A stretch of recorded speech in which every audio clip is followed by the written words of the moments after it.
Hurricane Zeta is now down to a tropical storm, but it's making its way through Georgia right now, just north of Atlanta, north and west of Atlanta at this point this morning. And it has 60-mile-per-hour winds within the strongest part of the storm. The track brings it right over western North Carolina. The newest track models, though, are showing a slight shift in the track, bringing it just a little bit farther south of that Tennessee line. Not a lot of change here, though, which means the impacts that we will feel throughout the day today will be of tropical storm force. This system has held together significantly as it's built through the Carolinas, and we're already beginning to feel some of it here. A tropical storm warning is in place until further notice for all of western North Carolina, and as well as the upstates of Cherokee, Spartanburg, Greenville, Pickens, Oconee, and Anderson counties, Stevens, Franklin, and Hart counties in northeast Georgia, all under this warning. Basically now until the National Weather Service deems it safe to expire it. I expect that to happen in the early afternoon today. There will be some big improvements later, but for now, we have some pretty big impacts expected. In the big picture, 30 to 50 mile-per-hour wind gusts could come through this morning. There's also a chance for some isolated tornadoes and localized flooding. This is kind of the way the risks go. The biggest concern is the wind. Then the tornadoes and the flooding should be a lesser concern, but still all three are of an issue today. Already the rain has settled in. We're watching showers for the most part across the area. A couple of pockets of heavier rain have now developed out toward Clemson and Waynesville, up in the mountains, seeing a little bit of that light activity now building to the west toward Franklin. So overall, the worst of it, of course, is still yet to come. You can see all that major rain to our west.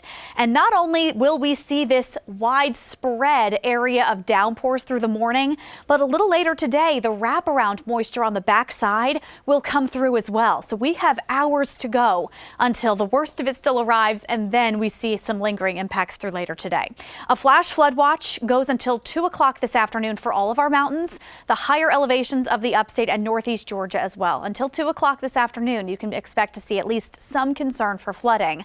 But as far as the rain amounts, compared to yesterday, it's gone down just a little bit. We're looking at about 1 to 3 inches in most spots. This, of course, comes on top of the rain we already saw yesterday and last night, which means the ground is saturated and it could produce some flood concerns as it moves through. Futurecast shows some of the worst rain in the upstate, the mountains, and northeast Georgia happening right during the midst of the morning commute. This is 7 a.m., just slammed. 8 a.m. continues. 9 a.m. still holding on to some pretty major rainfall. You get a little closer to midday, the rain begins to back off a little bit. The afternoon actually shapes up okay, and we might even see a peak of sun by the time the day wraps up. But still looking at this morning as the biggest issues. A couple showers may linger into tomorrow morning, but that should fade fast as well, leaving your Friday mostly sunny. So there's some good news to come. But today, there's still a threat for severe weather. It's pretty widespread across the Carolinas and Georgia. Locally, we're looking at the main threat for isolated tornadoes to happen from Greenville to Spartanburg and on southward, including Lawrence, Abbeville, Greenwood, and even Anderson counties for a brief spin up. It's possible. It's not likely, but we can't call it zero. So we want you to be on high alert in these places for isolated tornado concerns today. Winds are going to become widespread. Right now, wind gusts are fairly low, but wind speeds are about 5 to 15 miles per hour. Gusts right now are over 20 in Rutherford, 10, but really intense in North Georgia.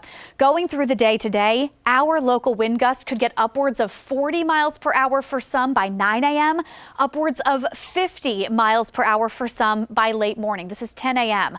The wind will hold on quite strong, 20 to 30 miles per hour into the afternoon and early evening, finally backing off by early tomorrow, but there will likely be trees coming down and power outages because of all of this. In the planner today, of course, we're going to stay in the 70s with some scattered rain, of course, diminishing in the afternoon. The wind, really one of the bigger concerns. So as we rate your day, the sky meter is at a 2 out of 10.